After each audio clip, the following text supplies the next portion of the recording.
Praise the lord. అందరు బాగున్నారా? మీరు గమనించండి, చెప్పిందే చెప్పట్ల. ఎందుకంటే అది దేవునికి ఇష్టమైన పని కాదు. ఎప్పటికప్పుడు కొత్త విశేషాలు తెలియజేయాలి. మనం రోజు స్నానం చేస్తున్నాం, రోజు బట్టలు మార్చుకుంటున్నాం. అలాగునని ఈరోజు దేవుని వాగ్దానము లేవియ కాండము 11వ అధ్యాయం 44వ వచనంలో దేవుడు మనతో మాట్లాడుతున్నాడు. నేను మీ దేవుడనైన యెహోవాను, నేను మీ దేవుడనైన యెహోవాను, నేను పరిశుద్ధుడను గనుక మీరు పరిశుద్ధులై ఉండునట్లు మిమ్మును మీరు పరిశుద్ధపరచుకొనవలెను.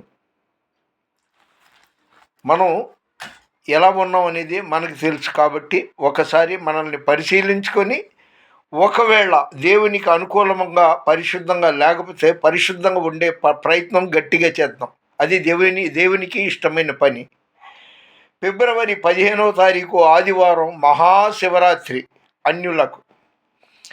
అదే రోజు క్రైస్తవులైన, నామకార్థ క్రైస్తవులైన ఒకరికి వాళ్ళు చెడి బ్రతికిన వాళ్ళు 15వ తారీఖు మహాశివరాత్రి రోజున ఒక మహా ఫంక్షన్ చేసుకున్నారు. లక్షలు ఖర్చు పెట్టారు. మంచిదే, ఎవరైనా బాగుండాలి. కానీ అక్కడ ఆనందం ఎక్కువ, అందం ఎక్కువ. అందరూ ఖరీదైన వస్త్రాలతో కళకళలాడిపోయి లైట్లతో మెళమెళలాడుతూ కొనసాగారు. అందము, ఆనందము అక్కడ ఉంది, కానీ దేవుని ఉనికి లేదు. దేవుని భయము, భక్తి లేని చోట శాపం ఉంటుందని దేవుడు నాకు బయలుపరిచాడు. ఒకప్పుడు మనం ఎలా ఉన్నాము? రోలర్కి నీళ్లు పోస్తూ రోడ్డు మీద పని చేసుకుంటూ బతికిన వాళ్ళం. అంచెలంచెలుగా మనం ఆర్థికంగా అభివృద్ధి పొందాం, కానీ ఆత్మీయంగా బలపడలేదు అని వాళ్ళు గ్రహించి తప్పు తెలుసుకుని ఇకనైనా దేవునిలో ఉంటే బాగుంటుంది.